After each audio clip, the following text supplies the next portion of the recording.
যদি আমায় আঘাত করো আমায় শান্ত থাকতে দাও, আর যদি আমায় আঘাত করো তাহলে মনে রাখো তখন আমি টর্নেডো হয়ে যাই। কখনো তিনি টর্নেডো, আবার কখনো তিনি রয়্যাল বেঙ্গল টাইগার, আবার কখনো তিনি খেলোয়াড় একজন। বিশ্বের বৃহত্তম আমাদের অর্থনীতির রাজ্য হচ্ছে পশ্চিমবঙ্গ, কারণ আমাদের মুখ্যমন্ত্রী তিনি হচ্ছেন সবথেকে বড় অর্থনীতিবিদ, শিক্ষাবিদ এবং চোরেদের রানী। তো আজকে মুখ্যমন্ত্রীর 21শে জুলাইয়ের সভা থেকে যে দুর্নীতি, সেই দুর্নীতি নিয়ে কথা হবে এবং মুখ্যমন্ত্রীর যত মিথ্যাচার সেটা নিয়েও কথা হবে। তো চলো আর বেশি না বকে ফাট, আজকের ভিডিওটা শুরু করা যাক। তো হে বাঙালি, হ্যালো বাঙালি, নমস্কার বাঙালি, কেমন আছো তোমরা সবাই? আশা করি অনেক অনেক ভালো আছো। তো আজকের একটা নতুন ভিডিওতে তোমাদের সবাইকে অনেক অনেক স্বাগত। अरे हाँ भाई हाँ। তখন আমি টর্নেডো হয়ে যাই, তখন আমি টর্পেডো হয়ে যাই, তখন আমি তুফান হয়ে যাই, তখন আমি গর্জন হয়ে যাই। আমাদের মুখ্যমন্ত্রী তিনি বলছেন যে তাকে রাগালে নাকি তিনি টর্নেডো হয়ে যান এবং কখনো তিনি রয়্যাল বেঙ্গল টাইগার হয়ে যান। তিনি যে আসলে কি সেটা তিনি নিজেই জানেন না। তিনি তার পদবি লিখতে তার প্রবলেম হয়, তার জন্ম সাল লিখতে তার প্রবলেম হয় এবং তার যে শিক্ষাগত যোগ্যতা সেটা প্রকাশ করতে তার প্রবলেম হয়। কিন্তু তিনি রেগে গেলে টর্নেডো হয়ে যান। বলছি দিদি, আপনি যদি কাঁদেন তাহলে কি সুনামি হয়ে যাবে? তাহলে আপনার কাঁদার দরকার নেই। পশ্চিমবঙ্গের মানুষের এত বড় বিপদ আমরা দেখতে পারবো না। আর তোমার যে দলে যত চোরেরা আছে তারা যদি তোমাকে রাগায় তাহলে তুমি কি করবে? পশ্চিমবঙ্গের সব টাকা নিয়ে বিদেশে পালাবে নাকি তোমার প্ল্যানটা কি? আর আমার সাথে একটা টিম আছে গ্রাসরুট থেকে, একেবারে মাটির অন্তর প্রান্তর থেকে, তারা আমার সম্পদ। এই যে টিমের কথা বলছি এটা হচ্ছে দিদির চোরেদের টিম, আর এই টিমগুলোই হচ্ছে তাদের সম্পদ। কারণ তাদের দলে কখনো মাতাল মদনা, আবার কখনো চোর কুনাল, আবার কখনো ভাটবকা দেবাংশু, আবার কখনো এই যে চুরি করা পার্থ, চুরি রাসান চুরির বালু, এগুলো হচ্ছে তার দলের সম্পদ। তো এই সম্পদগুলোকে রক্ষার দায়িত্ব মুখ্যমন্ত্রী নিজেই নিয়ে নিয়েছেন। এই যে সম্পদগুলো এরা হচ্ছে মাটিতে থেকে কাজ করে, মানুষের সাথে থাকে, মানুষের সাথে খায়, বসে, ঘুমায় এবং মানুষেরই পেছন মারে। তো মুখ্যমন্ত্রীর দলের এই যে সম্পদগুলো, এগুলো মুখ্যমন্ত্রী তাদেরকে হিরের টুকরো ছেলে আখ্যা দিয়েছেন। বীরভূমের বাঘ অনুব্রত মণ্ডল, যিনি গরু চুরি, কয়লা চুরি, পাথর চুরি, এইসব চুরির জন্য বিখ্যাত, উনিও তো দলের সম্পদ, তাই না? তো মুখ্যমন্ত্রীর এই যে সম্পদগুলো, এগুলো সাধারণ মানুষ বুঝে যাচ্ছে ধীরে ধীরে। जनता माफ नहीं करेगी।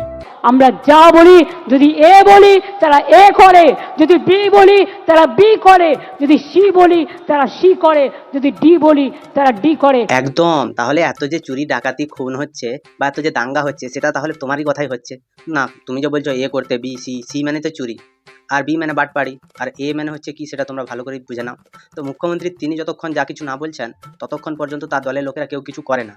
দেখো, আমি বলছি না, মুখ্যমন্ত্রী নিজেই বলছেন। তো তার যে হিরের টুকরো ছেলেপুলে আছে তাদেরকে মুখ্যমন্ত্রী যা বলছেন তারা সেটাই করছে। তো 26,000 জন যাদের চাকরি চলে গেছে তারা এবারে বুঝে নাও যে তোমাদের চাকরি যাওয়ার পেছনে এই এবিসি এই বলারই হাত আছে ভালো করে। কারণ আমাদের মুখ্যমন্ত্রী তিনি তার দলটাকে এতটা সচেতন এবং এতটা সংস্কারবদ্ধভাবে বেঁধে রেখেছেন যে তার দলের লোকেরা যখন চুরি করে তখন সেটা মুখ্যমন্ত্রীর উপর থেকে ঠিক করেন যে কে কত টাকার ভাগ পাবে। কারণ তিনি তো বলছেন যে আমি যা বলি তারা তাই করে। তারা মরতে ভয় পায় না, পরিষ্কার জেনে রেখো।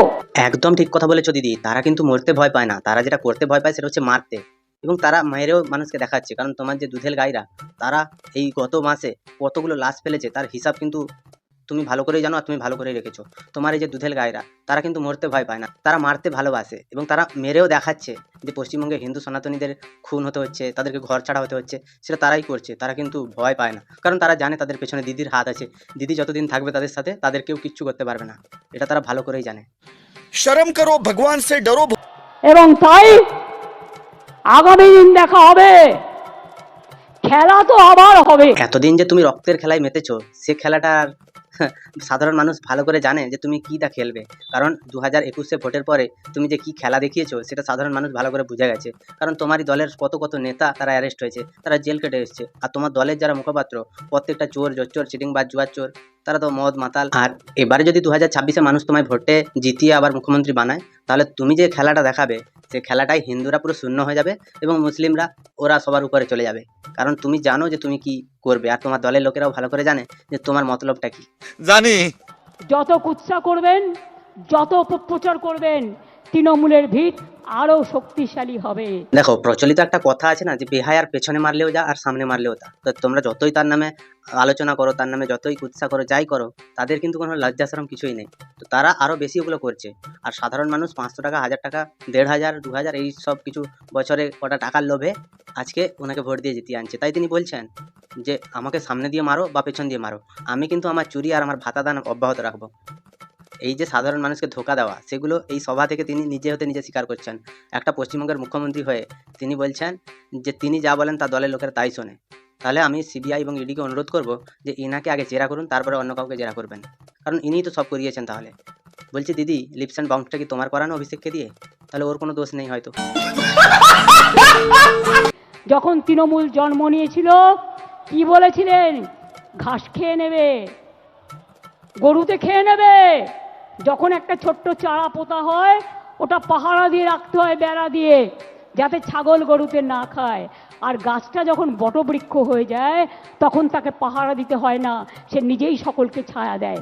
একটা জিনিস হচ্ছে ঔদ্ধত্য আর আত্মগৌরব, এই জিনিসটা আমাদের মুখ্যমন্ত্রীর মধ্যে পুরো কুটে কুটে ভরা আছে। তার কারণ তখন সিপিএম সরকার বলেছিল যে এই ঘাস গরুতে খেয়ে নেবে, কিন্তু সিপিএম সরকার তখনও বলেছিল 2011 সালের পরে বিজেপিও বলেছিল যে এই যে দলটা এটা হচ্ছে সবথেকে বড় দুর্নীতিবাজের দল।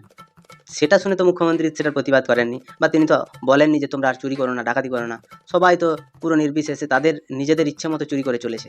আর পশ্চিমবঙ্গে মানুষ ভালো করেই জানে যে একটা তৃণমূলের পঞ্চায়েত প্রধানের কত টাকা, আর তৃণমূলের ব্লক স্তরে কত টাকা, অঞ্চলের স্তরে কত টাকা।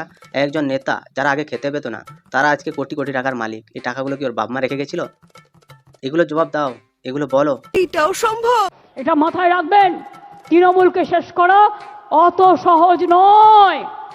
যারা ভাবছেন মমতা ব্যানার্জিকে রোজ গালাগালি দিয়ে, অভিষেককে গালাগালি দিয়ে, চন্দ্রিমাকে গালাগালি দিয়ে, তৃণমূলকে গালাগালি দিয়ে এবং স্ক্রোল করে তারা পার পেয়ে যাবেন, তারা সোশ্যাল নেটওয়ার্কে মহাশূন্যে পৌঁছে যাবেন আর ইনকাম বাড়াবেন।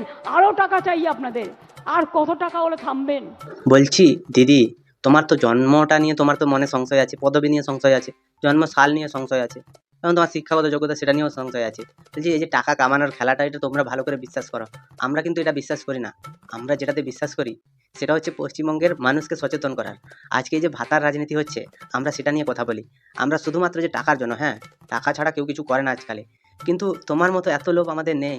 কারণ তুমি এতটাই লোভী, তোমার টাকার দরকারের জন্য তুমি পশ্চিমবঙ্গে তোমার লেখা 19টা বই সেটা স্কুলের লাইব্রেরিতে পাঠিয়েছো, বাচ্চা ছেলেপুলেরা সেটা পড়বে। মানে বাচ্চা ছেলেপুলেগুলোকে তোমরা শৈশববেলা থেকে তাদেরকে রাজনীতির মধ্যে ঢুকিয়ে দিচ্ছ। তো তুমি বলো যে তোমার এই লোভটা কবে কমবে, বা তোমার এই লোভটা কবে তুমি সংবরণ করতে পারবে? শুধুমাত্র সোশ্যাল মিডিয়ায় যারা কটা ভিডিও বানায় তাদেরকে নিয়ে তোমার প্রবলেম। এটা তুমি ভালো করে বুঝে নাও দিদি, দিলে তুমি জীবনে অনেক উন্নতি করতে পারবে। কারণ তোমার যে অবনতি হয়েছে সেটা থেকে তুমি আর বেরোতে পারবে না। আমরা মহাশূন্যে যেতে পারি, কিন্তু তুমি পাতাল লোকে চলে যাবে। মহাশূন্যে গেলে তবুও মানুষেরা জীবিত থাকে স্পেস স্যুট পরে, কিন্তু পাতাল লোকে গিয়ে কেউ জীবিত থাকে না। আসামে মা কালী মন্দির ভেঙে দিলেন। আজ যদি মা কালী মন্দির বাংলায় ভাঙা হতো তাহলে আপনারা কি করতেন? দেখো, বেআইনিভাবে নির্মাণ, সেটা মন্দির হোক কি মসজিদ, সেটা নিয়ে কোনো অসুবিধা নেই, সব কিছুই ভাঙা হবে। মুসলিমদেরও যেরকম বাঁচার অধিকার আছে, হিন্দুদেরও আছে। তো এখানটায় তুমি মুসলিমদের জন্য 600-700 করে মাদ্রাসা খুলছো, হিন্দুদের জন্য মন্দির বানাচ্ছ, কি দরকার এগুলোর?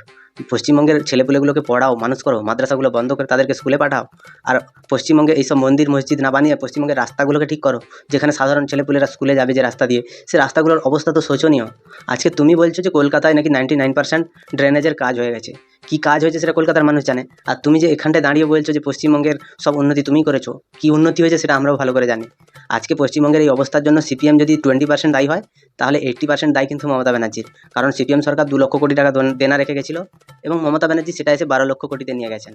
আরও এখন ভাতা চালানোর জন্য, সরকারের ডিএ দেওয়ার জন্য বা বেতন দেওয়ার জন্য হলেও তিনি এখনও পর্যন্ত ধার করে চলেছেন। কারণ ওনার ভাতাতে কোনো রকম কোনো রোকটোক থাকবে না। সরকারদের বেতন বাড়াতে, সরকারি কর্মচারীদের বেতন বাড়াতে, সেখানটায় তার রোকটোক হবে। कौन है ये लोग? कहां से आते हैं? ডান্স বাংলা ডান্স করতেন কয়েকজনকে নিয়ে গিয়ে। এখানে যদি মা কালী মন্দির ভাঙা হতো তাহলে আপনারা কি করতেন? একটা জিনিস হচ্ছে কি, আমরা সবাই জানি কি যে বিরোধীরা তারা হচ্ছে ধর্মের রাজনীতি করে, কিন্তু মুখ্যমন্ত্রী হচ্ছেন সেকুলার, তিনি সেকুলারই নিজেকে সেটা সেকুলার তিনি দাবি করেন। কিন্তু এখানটা আমার একটাই কথা, যে পশ্চিমবঙ্গের মুখ্যমন্ত্রী ধর্ম নিয়ে রাজনীতিটা সব থেকে বেশি উনি করেন, এবং যে কোনো একটা ধর্মকে তিনি ছোট করার খুব চেষ্টা করেন। হিন্দু ধর্মকে ছোট করার জন্য তিনি অনেক কিছু চেষ্টা করছেন এবং অনেক কিছু করছেনও। পশ্চিমবঙ্গে সেই জগন্নাথ ধাম যেটা বানানো হয়েছে, ওটা অ্যাকচুয়াল ধাম কিনা আমাদের জানা নেই, কিন্তু তার পেছনে 300-350 কোটি টাকা ওইটা উনি খরচা করলেন। আবার পশ্চিমবঙ্গের মানুষকে প্রসাদ দেওয়াতে 42 কোটি টাকা খরচা করেছেন। ভাবতে পারছো, একটা 42 কোটি টাকা হলে পশ্চিমবঙ্গের একটা গ্রামের পুরো রাস্তা হয়ে যাবে। তো এই মুখ্যমন্ত্রী এইরকম কিছু না ভেবে পশ্চিমবঙ্গের মানুষকে দুটো প্যাড়া আর একটা গজা দিয়ে তিনি ভুলিয়ে রাখার চেষ্টা করছেন। এই যে ঘটনাগুলো ঘটছে, এগুলো দেখে মানুষের এখনো শিক্ষা হচ্ছে না? কবে বুঝবে মানুষ? আর কতদিন লোকের পায়ের তলায় চেটে খাবে, খেটে নয়? मादारेर बाच्चा आगे की बोलते हैं, ममता जी दुर्गा पूजा करने नहीं देता है, सरस्वती पूजा करने नहीं देते हैं। আর ইলেকশনের সময় হঠাৎ মা কালিয়ার দুর্গার কথা মনে পড়লো। আরে মা দুর্গা তো আমাদের জাতীয় সম্পদ, আমাদের দেশের সম্পদ। তাকে কি করে আপনারা ইনট্যাঞ্জেবল হেরিটেজ পেয়েছে? জেনে রাখুন, জগন্নাথ ধাম যেমন করে দিয়েছি, আগামী দিন ওই জগন্নাথ ধামের অনুকরণে একটা দুর্গা অঙ্গন আমি বাংলায় করে দেব। দেখো, তুমি যদি এতটাই সেকুলার, তুমি বলছো দুর্গা মন্দির আবার বানাবে। জগন্নাথ ধামে 300 থেকে 350 কোটি টাকা খরচা হয়েছে, আবার দুর্গা মন্দির বানাবে, এরকম 500 কোটি খরচা হবে। তো তুমি মুসলিমদের জন্য কি করছো? ওদের জন্য তো তুমি কিছুই করছো না। এই যে তোহা সিদ্দিকী, তিনি বললেন যে একটা বড় মসজিদ হলে ভালো হতো। তার কথা শুনে মুসলিম ভোটের জন্য আপনারা কেন মুসলিমদের জন্য একটা মাজা হোক কি বা একটা যা হোক একটা কিছু বানিয়ে দিতে পারতেন, ওনাদের ধর্মীয় যা যা আছে সেটা বানাতে পারতেন, কিন্তু আপনি সেটা করলেন না। মুসলিমদেরকে যে আপনি ভোটের সময় ভালো করে ইউজ করেন, আর মুসলিমদেরকে যে ভয় দেখান যে বিজেপি এলে তোদেরকে মেরে ফেলবে, তোদেরকে দেশ থেকে বার করে দেবে, হিন্দু মুসলিমের দাঙ্গা হবে। তো বিজেপি তো আরও 12টা-13টা রাজ্যে আছে যেখানে মুসলিম অধ্যুষিত এলাকা, তো সেগুলোতে তো কোনো মারপিট দাঙ্গা কিছুই হচ্ছে না। শুধুমাত্র পশ্চিমবঙ্গে এলেই সে পশ্চিমবঙ্গের মুসলমানদের মারবে, বাকিদেরকে কিছু করবে না। অসমে তো মুসলিমদের সাথে হিন্দুদেরকেও তাদেরকে ডিটেনশন ক্যাম্পে রেখেছে। কেন রেখেছে? তারা অনুপ্রবেশকারী, ভারতবর্ষ কোনো ধর্মশালা নয়। তো তোমার এই যে মিথ্যাচার, সেই মিথ্যাচারগুলোকে বন্ধ করতে তোমার বিরুদ্ধে ব্যবস্থা নিতে হবে। शाबाश बेटा, बहुत बढ़िया। देखिए, ये सब लोगों को सब अरेस्ट करके डिटेंशन कैंप में ले गया है। उड़ीसा में भी अत्याचार हो रहा है, दिल्ली में जमुना नगर में आप इलेक्ट्रिसिटी काट दिया। मानविकता और से देखिए। এই মানবিকতার দিক থেকে যদি দেখতে হয় তাহলে তুমি পাকিস্তানের লোকগুলোকে দেখো, যাও। কারণ পশ্চিমবঙ্গে তোমার থাকার কোনো দরকার নেই। পাকিস্তানের মানুষ এখন অনেক কষ্টে আছে, অনেক। তাদের আটা কিলো হচ্ছে 400 টাকা। তুমি সেখানে যাও, তাদের জন্য উন্নয়ন করো। বাংলাদেশে যাও, বাংলাদেশে এখন তাদের বস্ত্রশিল্প অনেকটাই ধসে যাচ্ছে ধীরে ধীরে, তো সেখানে যাও।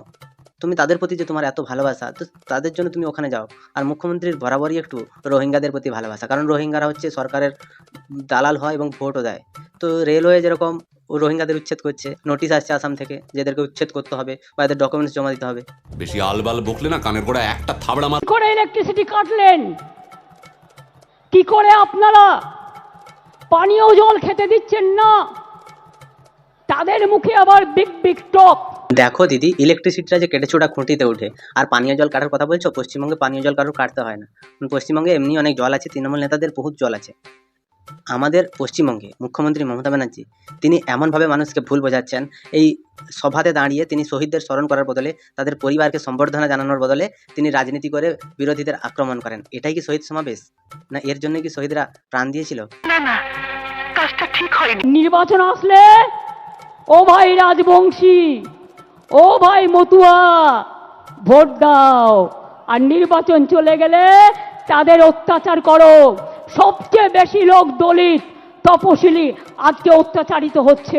আমাকে বলো দিদি একটা কথা, যে ভোট এলে তুমি তো সবসময় মুসলিম মুসলিম মুসলিম, আমার ভাই মুসলিমদেরকে বিজেপি এলে শেষ করে দেবে, দেশ থেকে বার করে দেবে, বহুত রকমের বহুত কথা বলো। তাহলে আমাকে বলো, আজকে 14 বছর ধরে তুমি মুসলিমদের জন্য কি করেছো? বা মুসলিমদের একটা তুমি জিনিস দেখাও, যে জিনিসটা যে পুরো মুসলিম সম্প্রদায়ের একটা উন্নতি হবে, বা মুসলিমরা এই গরিব হয়ে দিনমজুরের কাজ করবে না, সেই মুসলিমরা বড় হয়ে ডাক্তার ইঞ্জিনিয়ার হবে। তাদের জন্য তুমি কি করেছো সেটা তুমি আমাদেরকে বলো। ভোট চলে গেলে না হলে বিজেপি দলিতদের ওপর অত্যাচার করে। তুমি কি করেছো দলিতদের জন্য? তুমি কিটা করেছো? ওবিসি কার্ড করে দিলে, সে কার্ড নিয়ে মামলা হলো, কারণ তুমি তোমার ভাইপোকেও পর্যন্ত ওবিসি বানিয়ে ছেড়েছো। যে যা পেরেছে ভাই করেছে এই ওবিসি কার্ড নিয়ে। আজকে সেটা তো মুসলিম সম্প্রদায়ের আঘাত, ওটা মুসলিম সম্প্রদায়কে আঘাত করা হলো। खाली माल कमाऊं। আমি কিন্তু ছেড়ে দেবার লোক নই, আমি ধরলে ছাড়ি না। মনে আছে নন্দীগ্রাম আন্দোলনের কথা, মনে আছে সিঙ্গুর আন্দোলনের কথা, মনে আছে 21শে জুলাই আন্দোলনের কথা, মনে আছে ভাঙড়ের আন্দোলনের কথা, মনে আছে মনে আছে দিদি, পুরোটাই মনে আছে। এই যে হালকা করে নিজের মাথায় একটুখানি টমেটো সস দিয়ে উল্টে পড়া, এবং মনে আছে যে কীভাবে লাশ নিয়ে রাজনীতি করতে হয়। এই যে 13 জন মারা গেছিলো, তাদের লাশ নিয়ে যে কত রাজনীতি তুমি করেছো। তাদের পরিবারের একটা লোককেও পর্যন্ত তুমি স্টেজে উঠিয়ে সম্বর্ধনা জানাও না যে আজকে তোমাদের যে ক্ষতি হয়েছে সে ক্ষতি পূরণ তো আমরা করতে পারবো না, কিন্তু তোমাদের জন্য আমরা এটা করলাম, বা তার স্মরণে আমরা এটা একটা প্রকল্পের নাম দিলাম, শিল্পান্ন, নবান্ন, কত অন্যের নাম দিয়েছো। একটা শহীদদের নামে একটা নামকরণ করো একটা বিল্ডিংয়ের, দেখি, বা শহীদদের নাম প্রকাশ করো। তোমরা যেভাবে রাজনীতি করছো এই যে শহীদ দিবসের নামে, যেভাবে সাধারণ মানুষকে তোমরা কাজে লাগাচ্ছ, যেভাবে আজকে পুরো সমাজ ব্যবস্থাটাকে তোমরা বিপদের মুখে নিয়ে যাচ্ছ, তাতে একটা কথা বলছি, জনগণও তোমাকে ছাড়বে না, পেয়ে দিয়ে বৃন্দাবনের টিকিট ধরিয়ে দেবে। আরো বেশি করে আমার লেখা বইগুলো পড়ুন, সব জানতে পারবেন। যারা আজও সংগ্রাম জানেন না, তৃণমূল কংগ্রেস এমনি জন্ম হয়নি। তৃণমূল কংগ্রেস অনেক লড়াইয়ের ফসল। যান না কেরালায়, যান কেরালায় গিয়ে দেখুন, কেরালায় তো সিপিএমের সরকার আছে, আর কেরালা আমাদের ভারতবর্ষের মধ্যে সব থেকে শিক্ষিত স্টেট। যান আপনি গিয়ে দেখুন, আর কেরালায় কী কী উন্নতি করেছে সিপিএম, সেটাও দেখে আসুন। আজকে আপনি বলছেন আপনার আন্দোলনের কথা নাকি সাধারণ মানুষকে আরও বেশি করে পড়তে হবে। কেন, আপনি কি আমাদের দেশকে স্বাধীন করেছিলেন? না আপনি পশ্চিমবঙ্গটাকে স্বাধীন করেছিলেন ইংরেজদের থেকে? আপনি এই যে আন্দোলনগুলো করেছিলেন, এই আন্দোলনগুলো কিসের জন্য, কোন কারণে, একটা ভালো কিছু হয়েছে সেটা দেখান তো। আপনি বলবেন যে আমি 21শে জুলাই আন্দোলন করেছি সচিত্র পরিচয়পত্রের জন্য, সেই সচিত্র পরিচয়পত্র আপনারই দৌলতে, আপনারই নেতা টাকা ঘুষকে সে বাংলাদেশিদের বানিয়ে দিচ্ছে। তো এখানে আন্দোলনটা করে কী লাভ হলো? কোনো কিছু লাভ হয়নি। তো আপনারা এই যে রাজনীতিতে 21শে জুলাইয়ের সাথে মিশিয়ে জনগণকে একটা ঘোল খাওয়ানোর চেষ্টা করছেন না, সেই জনগণ একদিন আপনাদেরকে এমন ঘোল খাওয়াবে যে আপনারাই নিজেরাই মহাশূন্যে চলে যাবেন। এই লড়াইতে চোর ডাকাত হয় না, যারা সঠিক তৃণমূল। আপনারা কিছু কিছু ঢুকে কেউটে সাপের মতো আচরণ করলে আমরা তাদের বিরুদ্ধে ব্যবস্থা নিই। যদি কেউটে সাপ বলতে হয় তাহলে প্রথমে অভিষেক ব্যানার্জিকে কেউটে সাপ বলা উচিত। তার কারণ আপনি বললেন যে একটা আন্দোলনের নাম তৃণমূল, তো তৃণমূল কংগ্রেসের যারা যারা আন্দোলন করেছিল, সোনালী গুহ বা সৌগত রায় বা এরকম যত নেতা আছে, পার্থ চ্যাটার্জি, মদন মিত্র, কুণাল ঘোষ, এখন যত নেতা আছে প্রত্যেকটা তো চুরির তার পেছনে স্ট্যাম্প লেগে গেছে। তো অভিষেক ব্যানার্জি সে কোন আন্দোলন করে আজকে তৃণমূলের সম্পাদক হয়ে গেছে? বা এই অভিষেক ব্যানার্জি যে 2011 সালের পরে এসে ভোটে দাঁড়িয়েছে, তার আগে যারা ছিল নেতা নেত্রীরা, তাদের জন্য তুমি কি করেছো? তাদেরকে তুমি বলেছো যে তোরা টাকা মেরে খা, বালুকে বলেছো তুই রেশন চুরি কর দিয়ে আমাকে টাকা দে, কারণ তোমার কথা ছাড়া তো হয় না। আমাদের মুখ্যমন্ত্রী তিনি নিজে কি বলেন আর কি করেন সেটা তার জানা নেই, কারণ তিনি হচ্ছেন একজন অবলা প্রাণী। এই অবলা প্রাণী যে পশ্চিমবঙ্গের মানুষকে কেউটে সাপের মতো কাটছে, এবং পশ্চিমবঙ্গের এক একটা মানুষের মৃত্যু হচ্ছে ইনার কারণে। হরে কৃষ্ণ। তো তোমাদের কি মতামত তোমরা আমায় কমেন্টে জানাও। যদি ভিডিওটা ভালো লাগে তাহলে লাইক করো, কমেন্ট করো, শেয়ার করো, সাবস্ক্রাইব করো, পাশে থাকা বেল আইকনটা প্রেস করতে একদম ভুলবে না। তাই ভালো থেকো, সুস্থ থেকো, সাবধানে থেকো, আর দেখতে থাকো বাংলার কোণে ঘর।